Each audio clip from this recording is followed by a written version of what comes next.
শেখ মুজিবুর রহমান ও জাতীয় ৪ নেতার মুক্তিযোদ্ধার স্বীকৃতি বাতিলের খবরটি সঠিক নয়। এ কথা জানিয়ে মুক্তিযুদ্ধ বিষয়ক মন্ত্রণালয়ের উপদেষ্টা ফারুক আজম বলেন, সশস্ত্রভাবে মুক্তিযুদ্ধে অংশ নেওয়া ও যুদ্ধ পরিচালনাকারীরা মুক্তিযোদ্ধা হিসেবে বিবেচিত। এদিকে প্রধান উপদেষ্টার প্রেস উপসচিব আজাদ মজুমদার জানান, বিভ্রান্তিকর সংবাদ প্রকাশে আইনানুগ ব্যবস্থা নেওয়া সরকার। জাহিদ রহমানের রিপোর্টে থাকছে বিস্তারিত। মঙ্গলবার রাতে জাতীয় মুক্তিযোদ্ধা কাউন্সিল সংশোধন অধ্যাদেশ ২০২৫ জারি করে মুক্তিযোদ্ধা মন্ত্রণালয়। অধ্যাদেশের ভুল ব্যাখ্যা করে কতিপয় গণমাধ্যম প্রতিবেদন প্রকাশ করলে তোলপাড় শুরু হয় সামাজিক যোগাযোগ মাধ্যমে।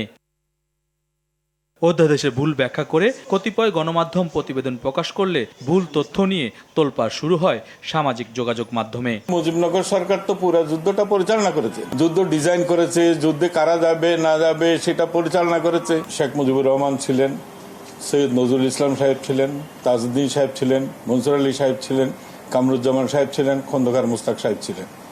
এরা সবাই মুক্তিযোদ্ধা। ভুল সংবাদের কথা তুলে ধরে মুক্তিযোদ্ধা বিষয়ক মন্ত্রণালয়ের উপদেষ্টা ফারুক আজম জানান, মুজিবনগর সরকারে যারা ছিলেন তারা মুক্তিযোদ্ধা হিসেবে বিবেচিত, যা গেজেটে স্পষ্ট করা হয়েছে।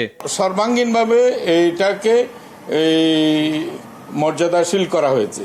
এটা এই নয় যে যারা সহযোগী মুক্তিযোদ্ধা হবেন তারা মর্যাদা ক্ষুণ্ণ হয়েছে, এটা মোটেও না, কারণ ওই অবদানও অসাধারণ। মুক্তিযোদ্ধা ও মুক্তিযুদ্ধের সহযোগী উভয়ের মর্যাদা ও সুযোগ সুবিধা একই থাকবে বলে জানান উপদেষ্টা। সশস্ত্রভাবে যুদ্ধ করেছে তারা সবাই মুক্তিযোদ্ধা হবেন।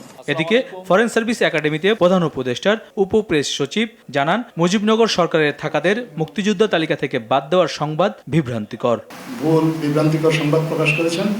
আমরা আশা করব তারা তাদের ভুলটা সংশোধন করবেন। ১৯৭২ সালে মুক্তিযোদ্ধার সংজ্ঞা ঠিক রেখে ২০১৮ ও ২০২২ হাসিনা সরকারের পরিবর্তিত সংজ্ঞা বাদ দেওয়ার কথা জানিয়েছে সরকার। ভুল সংবাদ আসে আমরা। জাহিদ রহমান, RTV, ঢাকা।